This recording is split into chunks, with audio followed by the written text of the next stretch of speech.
Sa ngalan ng Ama, ng Anak, at ng Espiritu Santo. Amen.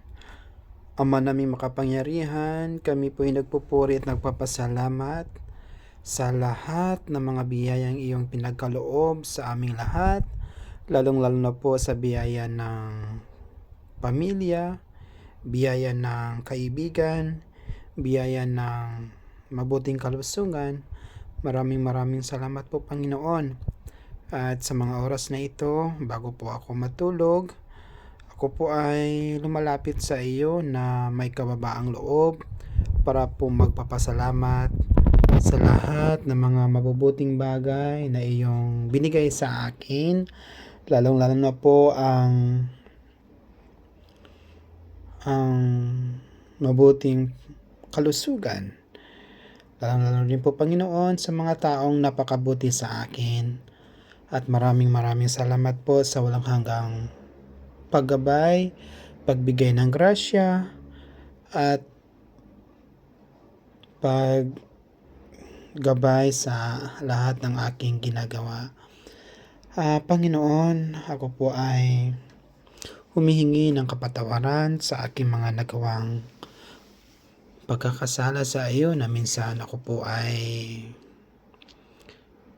nangihina at kaya nananalangin din po ako, Panginoon, na tulungan mo rin po ang mga taong nahihirapan ngayon, pati na rin po ang mga taong may sakit, yung mga taong may cancer, yung mga na-stroke, yung mga may sakit na nasa bilangguan, nasa hospital, nasa mga tahanan, yung mga walang mga gamot. Panginoon, naway tulungan mo rin po sila na ma-provide ang kanilang pangangailangan. At sana po pagkalooban mo po kami ng malalim na pananampalataya sa tulong at gabay at panalangin ng aming mahal na ina na si Maria, mga anghel at mga santo sa kalangitan.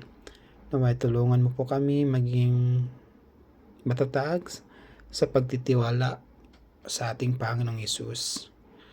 Alam ko po, Panginoon, na nakikinig ka at sa panalangin namin may magagawa ka sa aming mga problema. Kaya sana po sa mga taong mga nalulungkot ngayon, Panginoon, naway hipuin mo po ang kanilang mga puso. Tanggalin mo po ang mabibigat na kanilang nararamdaman para po makapagpatuloy po sila sa kanilang mga gawain, sa kanilang mga pangarap.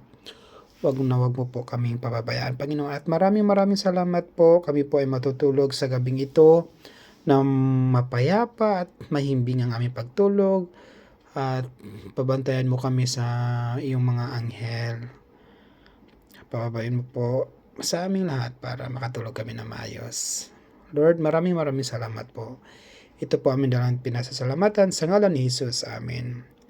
Luwalhati sa Ama, sa Anak at sa Espiritu Santo, kaparang sa noong una, ngayon at magpasawalang hanggan. Amen. Sa ngalan ng Ama, ng Anak at ng Espiritu Santo. Amen.